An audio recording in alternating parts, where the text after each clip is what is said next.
Everyone, आप सब कैसे हो। मुझे उम्मीद है कि आप लोग बहुत अच्छे होंगे, मन लगा के पढ़ाई कर रहे होंगे। दोस्तों, आज हम किसे पढ़ेंगे? निर्मल वर्मा। निर्मल वर्मा के भी निबंध बहुत इंपॉर्टेंट है, पूछा जाता है और इसके पहले हम कई लोगों का पढ़ चुके हैं, ट्रिक के माध्यम से याद कर लिए हैं। और निर्मल वर्मा की जो प्रसिद्ध कहानी है, फेमस कहानी है, कौन सी है? परिंदे। परिंदे जिसकी जो है प्रमुख पात्र कौन है? लतिका है। उसी के इर्द गिर्द सारी क्या है, कहानी चलती है। और निर्मल वर्मा का जो है चीड़ों पर चांदनी, ये क्या यात्रा वृत्तांत भी माना जाता है और इसे निबंध भी कहा जाता है।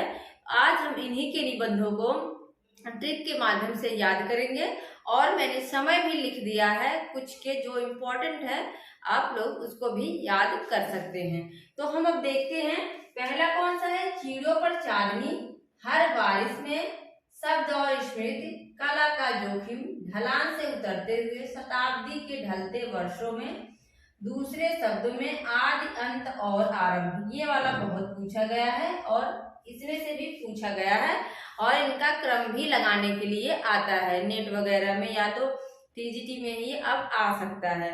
तो आप लोग उसके लिए तैयार रहिए और मान के चलिए कि जो एग्जाम है वो आपका जुलाई, अगस्त या सितंबर तक हो जाएगा।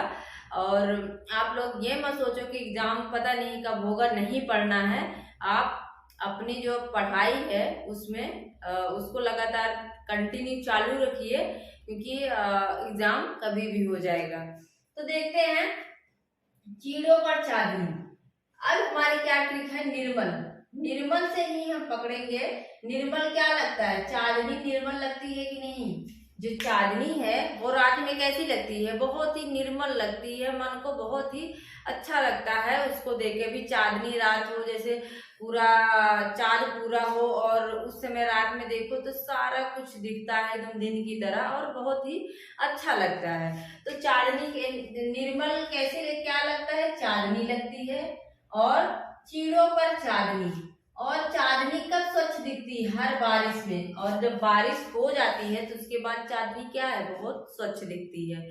चांदनी कब स्वच्छ दिखती है, अच्छी दिखती है? हर बारिश में, जब बारिश हो जाती है। और उस समय क्या होता है? जब बारिश होती है, हम देखते हैं जब बारिश होती है तो उस समय क्या है, जो कवि या लेखक है वो कुछ लिखने के लिए क्या होता है? उत्साहित हो जाता है। उसका मन करता है कि शब्द स्मृति और शब्द लिखो और कुछ स्मृतियों में खो जाता है, अपने अतीत में खो जाता है। तो बारिश में क्या होता है? हम शब्द और स्मृति में खो जाते हैं। फिर क्या है? शब्द को लिखना एक क्या है? कला का जोखिम है। अगर हम कुछ लिख रहे हैं तो क्या है? वो कला का एक जोखिम है, क्योंकि ऐसे ही कुछ नहीं लिखा जा सकता। उसके लिए एक तारतम्यता होनी चाहिए कि कौन सी बात हमें कहाँ पे लिखना है, क्या कहना है। तो शब्द और स्मृति ये क्या है? एक कला का जोखिम है। और जोखिम कहाँ है? ढलान से उतरते हुए जोखिम। और कहाँ है? ढलान से जब हम उतरेंगे तो हमें क्या होता है? बहुत बैलेंस बना के उतरना पड़ता है, नहीं तो क्या होता है? हम गिर सकते हैं।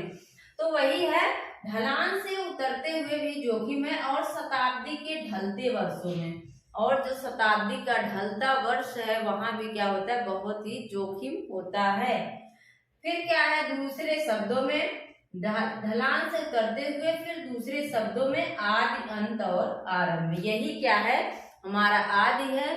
चांदनी से शुरू हुआ आदि, और फिर क्या हो जाएगा? अंत और आरंभ। फिर से आरंभ हो जाएगा। फिर से देखो आप लोग चीड़ों पर चांदनी। निर्मल वर्मा, निर्मल लगती है चांदनी। और चांदनी कब होती है स्वच्छ? जब बारिश हो जाती है। और बारिश होते समय क्या होता है? शब्द और स्मृति दोनों निकलते हैं, स्मृति में हम खो जाते हैं। और शब्द को लिखना कला का जोखिम है। जोखिम और कहाँ है? ढलान से उतरते हुए भी जोखिम है। और शताब्दी के ढलते वर्षों में, यहाँ ढलते भी आया, ढलान दोनों एक साथ आएंगे क्रम में अगर लगाना है तो शताब्दी के ढलते वर्षों में भी जोखिम है। और दूसरे शब्दों में भी दिक्कत होती है। आदि, यही क्या है? हमारा आदि है, अंत है, यही क्या है? आरंभ है। यही ढलना उतरना, यही क्या है? आदि है, अंत है, आरंभ है। मुझे लगता है कि आप लोगों को याद हो गया होगा। अगर आप लोगों को याद होता है इस तरह से पढ़ाना तो आप लोग मुझे जरूर बताएं। और कोई टॉपिक है जो आप लोगों को नहीं समझ में आ रहा है तो उसकी भी मैं ट्रिक बनाने की कोशिश करूंगी, लेकिन उसके लिए आपको कमेंट करना पड़ेगा कि हाँ ये मुझे नहीं समझ आ रहा है, आप इस पे वीडियो बनाइए। तो ठीक है, मिलते हैं नेक्स्ट वीडियो में। मेरा पूरा वीडियो देखने के लिए आप लोगों का बहुत बहुत धन्यवाद। Thank you.